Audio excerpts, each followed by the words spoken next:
Back to my YouTube channel. So ಈ ಒಂದು ವಿಡಿಯೋದಲ್ಲಿ ನಿಮಗೆ ಆನ್ಲೈನ್ ಮಾರ್ಕೆಟಿಂಗ್ ಕಾಂಪೋನೆಂಟ್ಸ್ ಅಥವಾ ಡಿಜಿಟಲ್ ಮಾರ್ಕೆಟಿಂಗ್ ಕಾಂಪೋನೆಂಟ್ಸ್ ಅನ್ನ ಬರೀರಿ ಅಂತ ಕೇಳಿದ್ರೆ ಯಾವ ತರ ಆನ್ಸರ್ಸ್ ಅನ್ನ ಬರೀಬೇಕು, ಯಾವುದನ್ನೆಲ್ಲ ನೀವು ಆನ್ಲೈನ್ ಮಾರ್ಕೆಟಿಂಗ್ ಕಾಂಪೋನೆಂಟ್ಸ್ ಅಂತ ಕರೀತಾರೆ, ಡಿಜಿಟಲ್ ಮಾರ್ಕೆಟಿಂಗ್ ಕಾಂಪೋನೆಂಟ್ಸ್ ಅಂತ ಕರೀತಾರೆ ಅಂತ ಹೇಳಿದ್ರೆ ಅದನ್ನ ಆ ಒಂದು ಕ್ವಶನ್ಸ್ಗೆ ನಾವು ಇಲ್ಲಿ ನೋಡ್ತಾ ಹೋಗೋಣ. ಸೊ ಇಲ್ಲಿ ಇದು ಲಾಸ್ಟ್ ಇಯರ್ ಕ್ವಶನ್ಸ್ ಇರ್ತಕ್ಕಂಥದ್ದು. ಲಾಸ್ಟ್ ಇಯರ್ ಈ ಕ್ವಶನ್ಸ್ ಅನ್ನ ಕೇಳಿದ್ರು, explain the components of online marketing ಅಥವಾ explain the components of digital marketing ಅಂತ ಬೇಕಾದ್ರೆ ಕೇಳ್ಬೋದು. 14 ಮಾರ್ಕ್ಸ್ಗೆ ಕೇಳಿರ್ತಕ್ಕಂಥದ್ದು. ಸಿಂಪಲ್ ಆಗಿ ನಿಮಗೆ ಗೊತ್ತು, ಆನ್ಲೈನ್ ಮಾರ್ಕೆಟಿಂಗ್ ಅಂತ ಹೇಳಿದ್ರೆ ಇದು also known as digital marketing ಅಂತ ಕರಿತೀವಿ. So where goods and services ಅನ್ನ ಆನ್ಲೈನ್ ಮುಖಾಂತರ ಪ್ರಮೋಟ್ ಮಾಡ್ತಕ್ಕಂಥದ್ದೇ ಆನ್ಲೈನ್ ಮಾರ್ಕೆಟಿಂಗ್ ಅಂತ ಕರಿತೀವಿ. ಸೊ ಗೂಡ್ಸ್ ಅಂಡ್ ಸರ್ವಿಸಸ್ ಏನಿರುತ್ತೆ ಅದನ್ನ ಆನ್ಲೈನ್ ಮುಖಾಂತರ ಒಂದು ಪ್ರಚಾರ ಮಾಡ್ತಕ್ಕಂಥ ಒಂದು ವಿಧಾನ, ಅದನ್ನ ನಾವು online marketing or it is also called as a digital marketing ಅಂತ ಕರಿತೀವಿ. ಬೈ ಯೂಸಿಂಗ್ ಡಿಜಿಟಲ್ ಪ್ಲಾಟ್ಫಾರ್ಮ್ಸ್ ಅನ್ನು ಯೂಸ್ ಮಾಡಿಕೊಂಡು like advertising on social media ಆಗಿರ್ಬೋದು, ಅಥವಾ Google search engine like Google ಆಗಿರ್ಬೋದು, ಅಥವಾ ಇಮೇಲ್ ಮುಖಾಂತರ ಆಗಿರ್ಬೋದು, ಅಥವಾ ವೆಬ್ಸೈಟ್ ಮುಖಾಂತರ ಆಗಿರ್ಬೋದು, ಕಂಪನಿಯ ಪ್ರಾಡಕ್ಟ್ ಅಂಡ್ ಸರ್ವಿಸಸ್ ಅನ್ನ ಪಬ್ಲಿಸಿಟಿ ಮಾಡ್ತಕ್ಕಂಥದ್ದು, ಪ್ರಚಾರ ಮಾಡ್ತಕ್ಕಂಥದ್ದು, ಅಡ್ವರ್ಟೈಸ್ಮೆಂಟ್ ಮಾಡ್ತಕ್ಕಂಥ ಒಂದು ಪ್ರೋಸೆಸ್ ಅನ್ನ ನಾವು ಆನ್ಲೈನ್ ಮಾರ್ಕೆಟಿಂಗ್ ಅಥವಾ ಡಿಜಿಟಲ್ ಮಾರ್ಕೆಟಿಂಗ್ ಅಂತ ಕರಿತೀವಿ. Where the promoting of goods and services by using internet through the digitally, that process is called as online marketing ಅಂತ ಕರಿತೀವಿ. ಆನ್ಲೈನ್ ಮುಖಾಂತರ ಪ್ರಾಡಕ್ಟ್ ಅಂಡ್ ಸರ್ವಿಸಸ್ ಅನ್ನ ಪ್ರಮೋಟ್ ಮಾಡ್ತಕ್ಕಂಥ ಒಂದು ಪ್ರೋಸೆಸ್ ಅನ್ನ ನಾವು ಆನ್ಲೈನ್ ಮಾರ್ಕೆಟಿಂಗ್ ಅಂತ ಕರಿತೀವಿ. ಆಗ ಆ ಒಂದು ಆನ್ಲೈನ್ ಮಾರ್ಕೆಟಿಂಗ್ ಅಲ್ಲಿ ಯಾವೆಲ್ಲ ಕಾಂಪೋನೆಂಟ್ಸ್ ಇರುತ್ತೆ, components of online marketing environment or components of digital marketing environment ಅಂತ ಕರಿತೀವಿ. ಸೊ ಮೊದಲನೇದು ಬಂದು ಇಲ್ಲಿ ಕಾಂಪೋನೆಂಟ್ಸ್ ಅಂತ ಬಂದಾಗ ಸುಮಾರು ಕಾಂಪೋನೆಂಟ್ಸ್ ಬರುತ್ತೆ. ನೀವು ಇಷ್ಟು ಬರೆದ್ರೆ ಸಾಕಾಗುತ್ತೆ. ವೆಬ್ಸೈಟ್ಸ್ ಆಗಿರ್ಬೋದು, ಸರ್ಚ್ ಇಂಜಿನ್ ಆಪ್ಟಿಮೈಸೇಷನ್ ಆಗಿರ್ಬೋದು, ಸೋಷಿಯಲ್ ಮೀಡಿಯಾ ಪ್ಲಾಟ್ಫಾರ್ಮ್ಸ್ ಆಗಿರ್ಬೋದು, email marketing, content marketing, paid advertising, analytics and reportings ಅಂತ ಕರಿತೀವಿ. ಇವೆಲ್ಲ ಕಾಂಪೋನೆಂಟ್ಸ್ ಆಫ್ ಆನ್ಲೈನ್ ಮಾರ್ಕೆಟಿಂಗ್ ಅಥವಾ ಡಿಜಿಟಲ್ ಮಾರ್ಕೆಟಿಂಗ್ ಅಂತ ಕರಿತೀವಿ. ನೋಡಿ, ವೆಬ್ಸೈಟ್ಸ್ ಅಂತ ಹೇಳಿದ್ರೆ ಎಲ್ಲಾ ಒಂದು ಬಿಸ್ನೆಸ್ ಆರ್ಗನೈಸೇಷನ್ ತನ್ನದೇ ಆದಂತಹ ಒಂದು ವೆಬ್ಸೈಟ್ಸ್ ಇರುತ್ತೆ. ಸೊ ಯಾರು ಕಸ್ಟಮರ್ಸ್ ನಿಮ್ಮ ಪ್ರಾಡಕ್ಟ್ ಅಂಡ್ ಸರ್ವಿಸಸ್ ಅನ್ನ ನೋಡಬೇಕು ಅಥವಾ ಪರ್ಚೇಸ್ ಮಾಡಬೇಕು ಅಂತ ಬಯಸಿದ್ರೆ ಆ ಒಂದು ವೆಬ್ಸೈಟ್ಸ್ ಲಾಗಿನ್ ಆದ್ರೆ ಕಂಪನಿಗೆ ಸಂಬಂಧಪಟ್ಟ ಪ್ರಾಡಕ್ಟ್ ಅಂಡ್ ಸರ್ವಿಸಸ್ ಅನ್ನ ಬೇಕಾದ್ರೆ ಅವರು ಅಲ್ಲಿ ನೋಡಬಹುದು. ಸೊ ಈ ಎಲ್ಲಾ ಒಂದು ಬಿಸ್ನೆಸ್ ಆರ್ಗನೈಸೇಷನ್ಗಳು ಕೂಡ ತನ್ನದೇ ಆದ ಒಂದು ವೆಬ್ಸೈಟ್ಸ್ ಅನ್ನ ಕ್ರಿಯೇಟ್ ಮಾಡಿರ್ತವೆ. ಆ ವೆಬ್ಸೈಟ್ಸ್ ಅಲ್ಲಿ ಕಂಪನಿ ಯಾವೆಲ್ಲ ಗೂಡ್ಸ್ ಅಥವಾ ಸರ್ವಿಸಸ್ ಅನ್ನ ಪ್ರೊವೈಡ್ ಮಾಡ್ತಾ ಇದೆ ಅಂತ ಹೇಳ್ಬಿಟ್ಟು ವೆಬ್ಸೈಟ್ಸ್ ಅಲ್ಲಿ ಡಿಸ್ಪ್ಲೇ ಮಾಡ್ತಾ ಇರ್ತಾರೆ. ಸೊ ಹಾಗಾಗಿ ಈ ಒಂದು ವೆಬ್ಸೈಟ್ಸ್ ಅಂತಕ್ಕಂಥದ್ದು ಕೂಡ one of the most important online marketing components ಅಂತ ಕರಿತೀವಿ. So where the customer can buy the product and services ಆಗಿರ್ಬೋದು, ಅಥವಾ they can also see the products which are appear in the websites ಅಲ್ಲಿ ಏನೆಲ್ಲ products ಇದೆ ಅಂತಕ್ಕಂಥ ನೋಡ್ಲಿಕ್ಕೂ ಕೂಡ ಹೆಲ್ಪ್ಫುಲ್ ಆಗುತ್ತೆ. ಹಾಗಾಗಿ one of the most important component where companies are promoting their product and services through their own website, ತನ್ನದೇ ಆದ ವೆಬ್ಸೈಟ್ ಮುಖಾಂತರ ಅವರು ಪ್ರಮೋಟ್ ಮಾಡ್ತಕ್ಕಂಥ ಒಂದು ಕಾಂಪೊನೆಂಟ್ ಆಗಿರುತ್ತೆ. ಅಂಡ್ ಸೆಕೆಂಡ್ ಒನ್ ಬಂದು ಸರ್ಚ್ ಇಂಜಿನ್ ಆಪ್ಟಿಮೈಸೇಷನ್ಸ್ ಅಂತ ಕರಿತೀವಿ. ಲೈಕ್ ಗೂಗಲ್ ಅಂತಹ ಸರ್ಚ್ ಇಂಜಿನ್ ಆಪ್ಟಿಮೈಸೇಷನ್ಸ್ ಏನಿದೆ, ಸೊ ಯಾರಾದ್ರೂ ಒಂದು ಟಾಪಿಕ್ ಅನ್ನ ಅಲ್ಲಿ ನೀವು ಸರ್ಚ್ ಮಾಡಿದ್ದೀರಾ ಅಂತ ಹೇಳಿದ್ರೆ, ಆ ಗೂಗಲ್ ಅಲ್ಲಿ ಯಾರಾದ್ರೂ ಒಂದು ಟಾಪಿಕ್ ಅನ್ನ ಸರ್ಚ್ ಮಾಡಿದ್ದಾರೆ ಅಂತ ಹೇಳಿದ್ರೆ, ಸೊ ನಮ್ಮ ಒಂದು ವೆಬ್ ಪೇಜ್ ಏನಿರುತ್ತೆ ಅಲ್ಲಿ ಫಸ್ಟ್ ಅದು ಕಾಣಿಸ್ಕೊಳ್ಳುತ್ತೆ. ಸೊ ಅಂತ ಒಂದು ಪ್ರಕ್ರಿಯೆ ಏನಿರುತ್ತೆ ಅದನ್ನ ನಾವು ಸರ್ಚ್ ಇಂಜಿನ್ ಆಪ್ಟಿಮೈಸೇಷನ್ಸ್ ಅಂತ ಕರಿತೀವಿ. ಸೊ ಇದು ಫ್ರೀ ಆಗಿ ಕಸ್ಟಮರ್ಸ್ ಅನ್ನ ನಮ್ಮ ಹತ್ರ ಸೆಳ್ಕೊಳ್ಳೋಕೆ ಸಹಾಯ ಮಾಡ್ತಕ್ಕಂಥ ಒಂದು ಕಾಂಪೊನೆಂಟ್ ಆಗುತ್ತೆ. ಅದನ್ನೇ ಸರ್ಚ್ ಇಂಜಿನ್ ಅಂತ ಕರಿತೀವಿ. ನೀವೇನಾದ್ರೂ ಒಂದು ಗೂಗಲ್ ಅಲ್ಲಿ ಸರ್ಚ್ ಮಾಡಿದಿರ ಅಂತ ಹೇಳಿದ್ರೆ ಡೈರೆಕ್ಟ್ ಆಗಿ ಅದು ವೆಬ್ ಪೇಜ್ ಅಲ್ಲಿ ತೋರಿಸ್ತಾ ಹೋಗ್ತಾ ಇರುತ್ತೆ. ಅದು ಈಸಿಯಾಗಿ ಕಸ್ಟಮರ್ಸ್ ಅನ್ನ ಅಟ್ರಾಕ್ಟ್ ಮಾಡ್ಲಿಕ್ಕೆ ಹೆಲ್ಪ್ಫುಲ್ ಆಗುತ್ತೆ. ಅದು ಕೂಡ ಒಂದು ಕಾಂಪೊನೆಂಟ್ಸ್ ಅಂತ ಕರಿತೀವಿ. ಅಂಡ್ ಥರ್ಡ್ ಒನ್ ನಿಮಗೆ ಗೊತ್ತಿರೋದೇ ಸೋಷಿಯಲ್ ಮೀಡಿಯಾ ಮಾರ್ಕೆಟಿಂಗ್ ಅಂತ ಕರಿತೀವಿ. ಲೈಕ್ ಫೇಸ್ಬುಕ್ ಆಗಿರ್ಬೋದು, ಟ್ವಿಟರ್ ಆಗಿರ್ಬೋದು, ಇನ್ಸ್ಟಾಗ್ರಾಮ್ ಆಗಿರ್ಬೋದು, ಅಥವಾ ಲಿಂಕ್ಡ್ ಇನ್ ಆಗಿರ್ಬೋದು. ಸೊ ಇವೆಲ್ಲ ಏನು ಕಸ್ಟಮರ್ಸ್ ಅನ್ನ ಈಸಿಯಾಗಿ ರೀಚ್ ಆಗ್ತಕ್ಕಂಥ ಒಂದು ವೇದಿಕೆ ಅಂತಾನೆ ಕರಿತೀವಿ. ಸೊ ಈ ಒಂದು ಸೋಷಿಯಲ್ ಮೀಡಿಯಾ ಪ್ಲಾಟ್ಫಾರ್ಮ್ಸ್ ಗಳಲ್ಲಿ ಅಡ್ವರ್ಟೈಸ್ಮೆಂಟ್ ಅನ್ನ ನೀಡೋ ಮುಖಾಂತರ ಅಥವಾ ಪೋಸ್ಟ್ ಗಳನ್ನ ಹಾಕೋ ಮುಖಾಂತರ ಸೊ ಬ್ರ್ಯಾಂಡ್ ಬಗ್ಗೆ ಜನಗಳಿಗೆ ಅಥವಾ ಕಸ್ಟಮರ್ಸ್ಗೆ ಆ ಒಂದು ಬ್ರ್ಯಾಂಡ್ ಅವೇರ್ನೆಸ್ ಅನ್ನ ಮೂಡಿಸಲಿಕ್ಕೆ ಹೆಲ್ಪ್ಫುಲ್ ಆಗುತ್ತೆ. Now days it is one of the popular ಇರ್ತಕ್ಕಂಥದ್ದು ಸೋಷಿಯಲ್ ಮೀಡಿಯಾ ಪ್ಲಾಟ್ಫಾರ್ಮ್ ಅಲ್ಲಿ ಎಲ್ಲಾ ಬಿಸ್ನೆಸ್ ಆರ್ಗನೈಸೇಷನ್ ತಮ್ಮ ಪ್ರಮೋಟ್ ಮಾಡ್ತಕ್ಕಂಥ ಪ್ರಾಡಕ್ಟ್ ಅಂಡ್ ಸರ್ವಿಸಸ್ ಅನ್ನ ಸೊ ಪ್ರಮೋಟ್ ಮಾಡ್ತಕ್ಕೆ ಇರ್ತಕ್ಕಂಥ ಒಂದು ಮೋಸ್ಟ್ ಇಂಪಾರ್ಟೆಂಟ್ ಕಾಂಪೊನೆಂಟ್ಸ್ ಅಂತ ಕರಿತೀವಿ. ಅದೇ ತರ ನೆಕ್ಸ್ಟ್ ಇನ್ನೊಂದು ಇರ್ತಕ್ಕಂಥದ್ದು ಇಮೇಲ್ ಮಾರ್ಕೆಟಿಂಗ್ ಅಂತ ಕರಿತೀವಿ. ಸೊ ನಮ್ಮ ಒಂದು ಓಲ್ಡ್ ಕಸ್ಟಮರ್ಸ್ ಆಗಿರ್ಬೋದು ಅಥವಾ ನ್ಯೂ ಕಸ್ಟಮರ್ಸ್ ಅನ್ನ ನಾವು ಡೈರೆಕ್ಟ್ ಆಗಿ ಇಮೇಲ್ ಕಳಿಸೋ ಮುಖಾಂತರ ನಮ್ಮ ಒಂದು ಪ್ರಾಡಕ್ಟ್ ಅಂಡ್ ಸರ್ವಿಸಸ್ ಬಗ್ಗೆ ಆಫರ್ಸ್ ಅಂಡ್ ಫೆಸಿಲಿಟೀಸ್ ಅನ್ನ ನಮ್ಮ ಪ್ರಾಡಕ್ಟ್ ಅಂಡ್ ಸರ್ವಿಸ್ ಬಗ್ಗೆ ಅವ್ರಿಗೆ ಒಂದು ಡೈರೆಕ್ಟ್ ಆಗಿ ಮಾಹಿತಿಯನ್ನ ಕೊಡಬಹುದು. ಅದನ್ನ ನಾವು ಇಮೇಲ್ ಮಾರ್ಕೆಟಿಂಗ್ ಅಂತ ಕರಿತೀವಿ.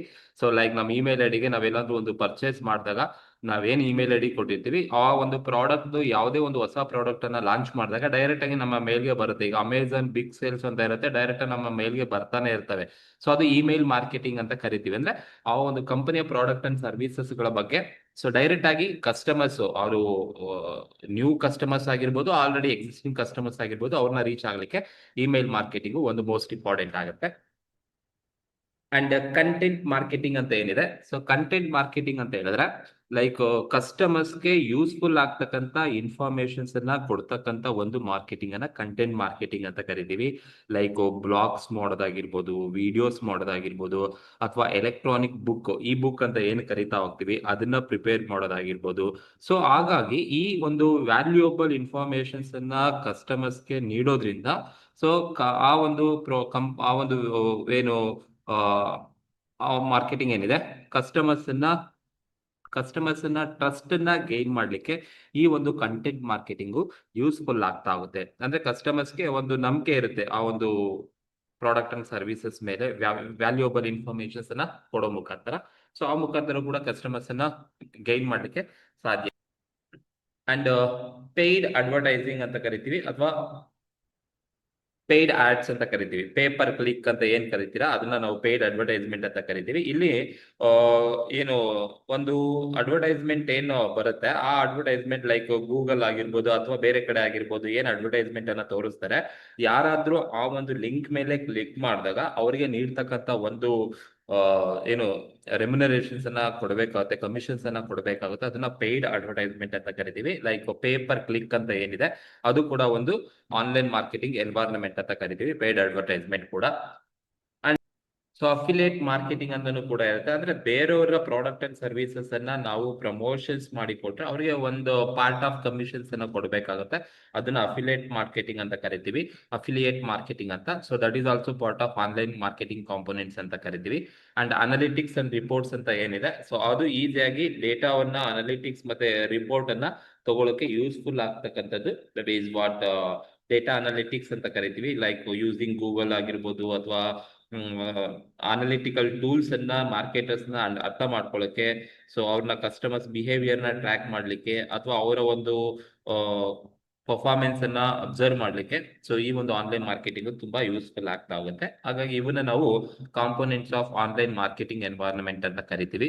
ವೆಬ್ಸೈಟ್ಸ್ ಆಗಿರ್ಬೋದು, ಸರ್ಚ್ ಇಂಜಿನ್ ಆಗಿರ್ಬೋದು, ಸೋಷಿಯಲ್ ಮೀಡಿಯಾ ಪ್ಲಾಟ್ಫಾರ್ಮ್ ಆಗಿರ್ಬೋದು, ಎಲೆಕ್ಟ್ರಾನಿಕ್ ಇಮೇಲ್ ಆಗಿರ್ಬೋದು, ಕಂಟೆಂಟ್ ಮಾರ್ಕೆಟಿಂಗ್ ಆಗಿರ್ಬೋದು, ಪೇಯ್ಡ್ ಅಡ್ವರ್ಟೈಸ್ಮೆಂಟ್ ಅಥವಾ ಪೇಪರ್ ಕ್ಲಿಕ್ ಅಂತ ಕರಿತೀವಿ, ಅಫಿಲಿಯೇಟ್ ಮಾರ್ಕೆಟಿಂಗ್ ಆಗಿರ್ಬೋದು, analytics and reporting, all the most important components of online marketing ಅಥವಾ ಡಿಜಿಟಲ್ ಮಾರ್ಕೆಟಿಂಗ್ ನ ಕಾಂಪೋನೆಂಟ್ಸ್ ಅಂತ ಕರಿತೀವಿ. ಸೊ ಇದನ್ನ ನೀವು ಎಕ್ಸ್ಪೆಕ್ಟ್ ಅನ್ನ ಮಾಡಬಹುದು. Explain the components or elements of online marketing ಅಥವಾ ಡಿಜಿಟಲ್ ಮಾರ್ಕೆಟಿಂಗ್ ಅಂತ ಕೇಳಿದಾಗ ಇದನ್ನ ಬರೀಬೇಕಾಗತ್ತೆ.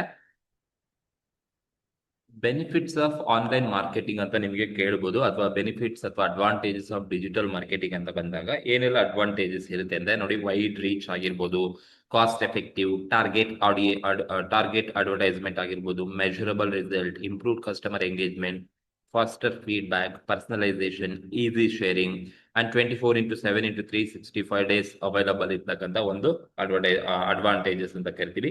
ನೋಡಿ, ವೈಡ್ ರೀಚ್ ಅಂತ ಬಂದಾಗ ಆನ್ಲೈನ್ ಮಾರ್ಕೆಟಿಂಗ್ ಮುಖಾಂತರ ನೀವು ಪ್ರಾಡಕ್ಟ್ ಅಂಡ್ ಸರ್ವಿಸ್ ನ ಪ್ರಮೋಟ್ ಮಾಡಿದ್ರೆ ಅಕ್ರಾಸ್ ದಿ ವರ್ಲ್ಡ್ ನಾವು ರೀಚ್ ಆಗ್ಬೋದು. ಅದನ್ನ ವೈಡ್ ರೀಚ್ ಅಂತ ಕರಿತೀವಿ. ದಟ್ ಇಸ್ ಬೆನಿಫಿಟ್ ಫಾರ್ ಆರ್ಗನೈಸೇಷನ್ಗೆ. ಅಂಡ್ ಕಾಸ್ಟ್ ಎಫೆಕ್ಟಿವ್ ಅಂತ ಬಂದಾಗ ಈ ಒಂದು ಆನ್ಲೈನ್ ಮಾರ್ಕೆಟಿಂಗ್ ಅಲ್ಲಿ ಒಂದು ಪ್ರಾಡಕ್ಟ್ ಅಂಡ್ ಸರ್ವಿಸ್ ನ ಪ್ರಮೋಟ್ ಮಾಡ್ತಕ್ಕಂಥದ್ದು ಕಾಸ್ಟ್ ಎಫೆಕ್ಟಿವ್ ಇರ್ತಕ್ಕಂಥದ್ದು. ಟ್ರೆಡಿಷನಲ್ ಮೆಥಡ್ ಗೆ ಕಂಪೇರ್ ಮಾಡಿದಾಗ ಆನ್ಲೈನ್ ಮಾರ್ಕೆಟಿಂಗ್ ಅಲ್ಲಿ ಪ್ರಮೋಟ್ ಮಾಡ್ತಕ್ಕಂಥದ್ದು ತುಂಬಾ ಕಡಿಮೆ ಕಾಸ್ಟ್ ಇನ್ಕರ್ಡ್ ಆಗುತ್ತೆ. ಹಾಗಾಗಿ ದಟ್ ಇಸ್ ಆಲ್ಸೋ ಬೆನಿಫಿಟ್ ಅಂತ ಕರಿತೀವಿ. ಅಂಡ್ ಟಾರ್ಗೆಟ್ ಅಡ್ವರ್ಟೈಸ್ಮೆಂಟ್ ಅಂತ ಹೇಳಿದ್ರೆ, ಅಡ್ವರ್ಟೈಸ್ಮೆಂಟ್ ಏನ್ ಮಾಡ್ತೀರಾ that advertisement can show specific ads audiences, specific ads ಅನ್ನ ಸ್ಪೆಸಿಫಿಕ್ ಆಡಿಯನ್ಸ್ ಗೆ ತೋರಿಸ್ತಕ್ಕಂಥ ಚಾನ್ಸಸ್ ಇರುತ್ತೆ. ಬೇಸ್ಡ್ ಆನ್ ಲೈಕ್ ಅವರ ಏಜ್ ಆಗಿರ್ಬೋದು, ಅವರ ಒಂದು ಇಂಟ್ರೆಸ್ಟ್ ಆಗಿರ್ಬೋದು, ಅಥವಾ ಅವರ ಒಂದು ಲೊಕೇಶನ್ಸ್ ಆಗಿರ್ಬೋದು. ಹಾಗಾಗಿ ಟಾರ್ಗೆಟ್ ಆಡಿಯನ್ಸ್ ನ ಈಸಿಯಾಗಿ ರೀಚ್ ಆಗ್ಬೋದು. ಅಂಡ್ ಈ ಒಂದು ಡಿಜಿಟಲ್ ಮಾರ್ಕೆಟ್ ಇಂದ ನಾವು ಆಫರ್ ಮಾಡಿದ್ರೆ ಡೀಟೇಲ್ ಡಾಟಾ ನಮ್ಗೆ ಸಿಗುತ್ತೆ. ಹಾಗಾಗಿ ಮೆಜರಬಲ್ ರಿಸಲ್ಟ್, ಎಷ್ಟು ಜನ ನೋಡಿದ್ದಾರೆ, ಎಷ್ಟು ಜನ ಕ್ಲಿಕ್ ಮಾಡಿದ್ದಾರೆ, ಎಲ್ಲ ನನಗೆ ಇನ್ಫಾರ್ಮೇಶನ್ ಸಿಗುತ್ತೆ. ಹಾಗಾಗಿ ಆ ಒಂದು ರಿಸಲ್ಟ್, ಮೆಜರಬಲ್ ರಿಸಲ್ಟ್ ಕೂಡ ಒಂದು ಬೆನಿಫಿಟ್ ಅಂತ ಕರಿತೀವಿ. ಅಂಡ್ ಇಂಪ್ರೂವ್ ಕಸ್ಟಮರ್ ಎಂಗೇಜ್ಮೆಂಟ್ ಅಂತ ಬಂದಾಗ ಬಿಸ್ನೆಸ್ ಈಸಿಯಾಗಿ ಕಸ್ಟಮರ್ಸ್ ಅನ್ನ ಇಂಟ್ರಾಕ್ಟ್ ಮಾಡ್ಬೋದು ಡೈಲಿ. ಸೊ ಕಸ್ಟಮರ್ ಜೊತೆ ಇಂಟ್ರಾಕ್ಟ್ ಮಾಡ್ಬೋದು, ಲೈಕ್ ಸೋಷಿಯಲ್ ಮೀಡಿಯಾ ಜೊತೆ ಆಗಿರ್ಬೋದು, ಸೋಷಿಯಲ್ ಮೀಡಿಯಾ ಮುಖಾಂತರ ಆಗಿರ್ಬೋದು, ಇಮೇಲ್ ಮುಖಾಂತರ ಆಗಿರ್ಬೋದು, ಅಂಡ್ ಲೈವ್ ಚಾಟ್ ಆಗಿರ್ಬೋದು. ಸೊ ಹಾಗಾಗಿ ಕಂಪನಿ ಕಸ್ಟಮರ್ ಜೊತೆ ಒಂದು ಒಳ್ಳೆ ರಿಲೇಶನ್ಶಿಪ್ ಅನ್ನ ಬಿಲ್ಡ್ ಮಾಡ್ಲಿಕ್ಕೆ ಸಾಧ್ಯ ಆಗುತ್ತೆ. ಫಾಸ್ಟರ್ ಫೀಡ್ಬ್ಯಾಕ್ ಕೂಡ ಅವೈಲಬಲ್ ಇರುತ್ತೆ. ಕಸ್ಟಮರ್ಸ್ ಇಂದ ಪಾಸಿಬಲ್ ರಿವ್ಯೂಸ್ ಅನ್ನ ಕೊಡಬಹುದು ಇಮಿಡಿಯೇಟ್ ಆಗಿ ಆಫ್ಟರ್ ಅವರು ಒಂದು ಪ್ರಾಡಕ್ಟ್ ಅಂಡ್ ಸರ್ವಿಸ್ ನ ಯೂಸ್ ಮಾಡಿದಾದ್ಮೇಲೆ, ಅದು ಕೂಡ ಪಾಸಿಬಲ್ ಇರ್ತಕ್ಕಂಥದ್ದು. And 24x7 365 days online marketing available ಇರ್ತಕ್ಕಂಥದ್ದು, ಯಾವುದೇ ತರದ ಅಲ್ಲಿ ಹಾಲಿಡೇ ಇರೋದಿಲ್ಲ. ಅಂಡ್ ಈಸಿ ಶೇರಿಂಗ್ ಇದೆ, ಕಸ್ಟಮರ್ ಈಸಿಯಾಗಿ ಶೇರ್ ಮಾಡ್ಬೋದು ಕಂಟೆಂಟ್ ಆಗಿ ವಿತ್ ಆನ್ಲೈನ್ ಅಲ್ಲಿ ಕಂಟೆಂಟ್ಸ್ ಅನ್ನ ಬೇಕಾದ್ರೆ ಈಸಿಯಾಗಿ ಶೇರ್ ಮಾಡ್ಬೋದು. ಹಾಗಾಗಿ ಒಂದು ಕಂಪನಿಯ ಬ್ರ್ಯಾಂಡ್ ಅನ್ನ ವಿಸಿಬಿಲಿಟಿಯನ್ನ ಸೊ ಶೇರ್ ಮಾಡ್ದಂಗಾಗುತ್ತೆ, ಅದು ಕೂಡ ಒಂದು ಕಂಪನಿಗೆ ಬೆನಿಫಿಟ್ ಆಗುತ್ತೆ. ಸೊ ಈ ಒಂದು ಬೆನಿಫಿಟ್ಸ್ ಆನ್ಲೈನ್ ಮುಖಾಂತರ ಆನ್ಲೈನ್ ಮಾರ್ಕೆಟಿಂಗ್ ಅಲ್ಲಿ ಇರ್ತಕ್ಕಂಥದ್ದು, ಅದು ಡಿಜಿಟಲ್ ಮಾರ್ಕೆಟಿಂಗ್ ಅಥವಾ ಆನ್ಲೈನ್ ಮಾರ್ಕೆಟಿಂಗ್ ಅಂತ ಕರಿತೀವಿ. ಕ್ವಶನ್ಸ್ ಇದೇನಪ್ಪ ಅಂದ್ರೆ, ಇದು ಕೂಡ ಲಾಸ್ಟ್ ಇಯರ್ ಕೇಳಿದ್ರು, internet relationship in the business world ಅಲ್ಲಿ ಏನ್ ಇಂಟರ್ನೆಟ್ ನ ರಿಲೇಶನ್ಶಿಪ್ ಇದೆ ಅಂತ ಹೇಳಿದ್ರೆ, ನೋಡಿ, internet relationship in the business world refer to the the way business use the internet. Right? Internet relationship in the business world in this nothing but how the business use internet to connect with the customer, partners ಅಥವಾ employees ಅಥವಾ publics ನ ಹೇಗೆ connect ಮಾಡೋದಕ್ಕೆ use ಮಾಡ್ಕೊಂಡಿದೆ internet ಅಂತಕ್ಕಂಥದ್ದು. ಸುಮಾರು ವೇನಲ್ಲಿ ಅದು ಕನೆಕ್ಟ್ ಮಾಡ್ಕೊಂಡಿರುತ್ತೆ. Just business to customers and customer relationship management ಆಗಿರ್ಬೋದು, ಬಿಸ್ನೆಸ್ ಟು ಬಿಸ್ನೆಸ್ ಆಗಿರ್ಬೋದು, ಅಥವಾ ಎಂಪ್ಲಾಯಿ ರಿಲೇಶನ್ಶಿಪ್ ಆಗಿರ್ಬೋದು, ಇನ್ಫ್ಲೂಯೆನ್ಸರ್ ಅಂಡ್ ಅಫಿಲಿಯೇಟ್ ಮಾರ್ಕೆಟಿಂಗ್ ಆಗಿರ್ಬೋದು, ಆನ್ಲೈನ್ ಕಮ್ಯುನಿಟೀಸ್ ಆಗಿರ್ಬೋದು, ಫೀಡ್ಬ್ಯಾಕ್ ಮುಖಾಂತರ ಆಗಿರ್ಬೋದು. ಸೊ ಬಿಸ್ನೆಸ್ ಆರ್ಗನೈಸೇಷನ್ ತನ್ನ ಕಸ್ಟಮರ್ಸ್ ಜೊತೆ ಅಥವಾ ಪಾರ್ಟ್ನರ್ಸ್ ಜೊತೆ ಅಥವಾ ಪಬ್ಲಿಕ್ ಜೊತೆ ಕನೆಕ್ಟ್ ಆಗ್ಲಿಕ್ಕೆ ಇಂಟರ್ನೆಟ್ ಅನ್ನ ತುಂಬಾ ಚೆನ್ನಾಗಿ ಯೂಸ್ ಮಾಡ್ಕೊಂಡಿರ್ತಕ್ಕಂಥದ್ದು. ನವ್ಯ ಡೇಸ್ ಮಾಡರ್ನ್ ಮಾರ್ಕೆಟಿಂಗ್ ಅಂತ ಬಂದಾಗ ಸೊ ಇಂಟರ್ನೆಟ್ ಇಂದಾನೆ ಎಲ್ಲಾ ತರದ ವ್ಯವಹಾರಗಳು ಆಗ್ತಕ್ಕಂಥದ್ದು. ಹಾಗಾಗಿ ಆ ಒಂದು ಇಂಟರ್ನೆಟ್ ರಿಲೇಶನ್ಶಿಪ್ ಹೇಗಿದೆ ಬಿಸ್ನೆಸ್ ವರ್ಡ್ಗೆ ಅಂತ ಹೇಳಿದ್ರೆ, ನೋಡಿ, ಮೊದಲನೇದು ಹೇಳಿದ್ರೆ business to customers and CRM, B2C ಅಂದ್ರೆ business to customer and customer relationship management ಅಂತ ಕರಿತೀವಿ. ನೋಡಿ, B2C ಅಂತ ಬಂದಾಗ ಬಿಸ್ನೆಸ್ ಟು ಕಸ್ಟಮರ್ಸ್ ಅಂತ ಏನ್ ಕರಿತಾ ಹೋಗ್ತೀವಿ, some business can sell their goods and services to the customer through the online shopping ಮುಖಾಂತರ ನೀವು ಡೈರೆಕ್ಟ್ ಆಗಿ ಕಸ್ಟಮರ್ಗೆ ಗೂಡ್ಸ್ ಅಂಡ್ ಸರ್ವಿಸಸ್ ಅನ್ನ ನೀವು ಕೊಡಬಹುದು ಡೈರೆಕ್ಟ್ ಆಗಿ. ಸೊ ಡೈರೆಕ್ಟ್ ಆಗಿ ನೀವು ಕಸ್ಟಮರ್ಗೆ ಗೂಡ್ಸ್ ಅಂಡ್ ಸರ್ವಿಸಸ್ ಅನ್ನ ಕೊಡಬಹುದು. ಹಾಗಾಗಿ ಆ ಒಂದು ಇಂಟರ್ನೆಟ್ ಸಹಾಯದಿಂದ ಬಿಸ್ನೆಸ್ ಟು ಕಸ್ಟಮರ್ಸ್ ಮತ್ತೆ ಕಸ್ಟಮರ್ ರಿಲೇಶನ್ಶಿಪ್ ಅನ್ನು ಕೂಡ ಮೈಂಟೈನ್ ಅನ್ನ ಮಾಡಬಹುದು. ಅದನ್ನ ನಾವು B2C ಕಸ್ಟಮರ್ಸ್ ಅಂತ ಕರಿತಾ ಹೋಗ್ತೀವಿ. ಅಂದ್ರೆ ಆನ್ಲೈನ್ ಶಾಪಿಂಗ್ ಆಗಿರ್ಬೋದು, ಅಂದ್ರೆ business can sell goods and services to the customers through the any websites ಆಗಿರ್ಬೋದು, ಅಥವಾ ಲೈಕ್ ಅಮೆಝಾನ್ ಆಗಿರ್ಬೋದು, ಅಥವಾ ಫ್ಲಿಪ್ಕಾರ್ಟ್ ಆಗಿರ್ಬೋದು. ಈ ಮುಖಾಂತರ ಗೂಡ್ಸ್ ಅಂಡ್ ಸರ್ವಿಸ್ ನ ಸೇಲ್ ಮಾಡ್ಬೋದು. ಅಂಡ್ ಪರ್ಸನಲೈಸ್ಡ್ ಮಾರ್ಕೆಟಿಂಗ್ ಅಂತ ಬಂದಾಗ company can use the tools to track customers likes ಆಗಿರ್ಬೋದು, ಡಿಸೈರ್ಸ್ ಆಗಿರ್ಬೋದು, ನೀಡ್ಸ್ ಆಗಿರ್ಬೋದು. ಸೊ ಅಥವಾ by sending they special emails ಅನ್ನ ಸೆಂಡ್ ಮಾಡೋ ಮುಖಾಂತರ ಆಗಿರ್ಬೋದು ಪರ್ಸನಲೈಸ್ಡ್ ಮಾರ್ಕೆಟಿಂಗ್ ಅನ್ನ ಮಾಡಬಹುದು. And customer support and social media ಮುಖಾಂತರ ಕೂಡ ಬಿಸ್ನೆಸ್ ವರ್ಲ್ಡ್ ಇಂಟರ್ನೆಟ್ ಅನ್ನ ಯೂಸ್ ಮಾಡ್ಕೊಳ್ತಕ್ಕಂಥದ್ದು. ಅಂದ್ರೆ ಬಿಸ್ನೆಸ್ ಕಸ್ಟಮರ್ಸ್ಗೆ ಹೆಲ್ಪ್ ಮಾಡಬಹುದು ಆನ್ಲೈನ್ ಚಾಟ್ಸ್ ಮುಖಾಂತರ ಆಗಿರ್ಬೋದು, ಇನ್ಸ್ಟಾಗ್ರಾಮ್ ಮುಖಾಂತರ ಆಗಿರ್ಬೋದು, ಫೇಸ್ಬುಕ್ ಮುಖಾಂತರ ಆಗಿರ್ಬೋದು, ಕಸ್ಟಮರ್ ಸಪೋರ್ಟ್ ಅನ್ನ ಪ್ರೊವೈಡ್ ಮಾಡ್ತಕ್ಕಂಥದ್ದು. ಮತ್ತೆ ಸೋಷಿಯಲ್ ಮೀಡಿಯಾ ಮುಖಾಂತರ ಕೂಡ ಸೊ ಕಂಪನಿಗಳು ಏನ್ ಮಾಡ್ತಾ ಇದಾವೆ, ಫೀಡ್ಬ್ಯಾಕ್ ಅನ್ನ ಕಸ್ಟಮರ್ಸ್ ಇಂದ ಫೀಡ್ಬ್ಯಾಕ್ ಅನ್ನ ಬೇಕಾದ್ರೆ ತಗೋಬಹುದು. ಅಂಡ್ ಬಿಸ್ನೆಸ್ ಟು ಬಿಸ್ನೆಸ್ ಅಂತ ಬಂದಾಗ so business to business relationship ಕೂಡ ಮೋಸ್ಟ್ ಇಂಪಾರ್ಟೆಂಟ್ ಆಗುತ್ತೆ. ಸೊ ಅಂದ್ರೆ ಒಂದು ಕಂಪನಿ ಮತ್ತೊಂದು ಕಂಪನಿಯೊಂದಿಗೆ ಬಿಸ್ನೆಸ್ ಅಂಡ್ ಆಕ್ಟಿವಿಟೀಸ್ ಅನ್ನ ಮಾಡಬೇಕಾದ್ರೆ internet is also one of the medium ಆಗಿರುತ್ತೆ. So when communication take place between business to business ಏನಾಗಿರುತ್ತೆ, ಅದು ಇಂಟರ್ನೆಟ್ ಮೋಸ್ಟ್ ಇಂಪಾರ್ಟೆಂಟ್ ಆಸ್ಪೆಕ್ಟ್ಸ್ ಆಗಿರುತ್ತೆ. Like in case online partnership ಆಗಿರ್ಬೋದು, ಅಥವಾ ಸಪ್ಲೈ ಚೈನ್ ಕಮ್ಯುನಿಕೇಶನ್ಸ್ ಆಗಿರ್ಬೋದು. So company ಏನ್ ಮಾಡುತ್ತೆ ಅಂತಂದ್ರೆ ಬಿಸ್ನೆಸ್ ಟು ಬಿಸ್ನೆಸ್ ಅಂತ, so buying and selling of goods and services are taken place between two business units like manufacturer to wholesaler ಆಗಿರ್ಬೋದು, wholesaler to retailers ಆಗಿರ್ಬೋದು. ಈ ಬಿಸ್ನೆಸ್ ಆಕ್ಟಿವಿಟೀಸ್ ಮಾಡಬೇಕಾದ್ರೆ so internet ಕೂಡ ಒಂದು ಮೀಡಿಯಂ ಆಫ್ ಕಮ್ಯುನಿಕೇಶನ್ಸ್ ಆಗಿ act ಮಾಡ್ತಾ ಹೋಗುತ್ತೆ. One of the most important aspect ಆಗಿದೆ, ಲೈಕ್ ಆನ್ಲೈನ್ ಪಾರ್ಟ್ನರ್ಶಿಪ್ ಆಗಿರ್ಬೋದು ಅಥವಾ ಸಪ್ಲೈ ಚೈನ್ ಕಮ್ಯುನಿಕೇಶನ್ಸ್ ಮುಖಾಂತರ ಆಗಿರ್ಬೋದು. ಅಂಡ್ ಎಂಪ್ಲಾಯಿ ರಿಲೇಶನ್ಶಿಪ್ ಅನ್ನು ಕೂಡ ಸೊ ಇಂಟರ್ನೆಟ್ ಸಹಾಯದಿಂದ ಆಲ್ಸೋ ಮೇಂಟೈನ್ ಎಂಪ್ಲಾಯಿ ರಿಲೇಶನ್ಶಿಪ್ ಅನ್ನ ಮೇಂಟೈನ್ ಮಾಡಬಹುದು. ಲೈಕ್ ರಿಮೋಟ್ ವರ್ಕ್ ಅಂತ ಕರಿತೀವಿ ನಾವು, ಲೈಕ್ ಈಗ ಎಲ್ಲ ವರ್ಕ್ ಫ್ರಮ್ ಹೋಮ್ ಅನ್ನ ಮಾಡಬಹುದು. So business conduct their business activities through the work from home ಮುಖಾಂತರ ಆಗಿರ್ಬೋದು, ಲೈಕ್ ಝೂಮ್ ಆಪ್ ಅನ್ನ ಯೂಸ್ ಮಾಡೋದಾಗಿರ್ಬೋದು, ಕೊಲಾಬರೇಷನ್ಸ್ ಅನ್ನು ಕೂಡ ಕೊಡಬಹುದು. ಪ್ರಾಜೆಕ್ಟ್ ವರ್ಕ್ ಬಗ್ಗೆ ಆಗಿರ್ಬೋದು ಅಥವಾ ಬೇರೆ ಯಾವುದೇ ತರದ ಆಕ್ಟಿವಿಟೀಸ್ ಅನ್ನ ಆನ್ಲೈನ್ ಮುಖಾಂತರನೇ ಟ್ರೈನಿಂಗ್ ಅಂಡ್ ಕೊಲಾಬರೇಷನ್ಸ್ ಅನ್ನ ಕೊಡಬಹುದು.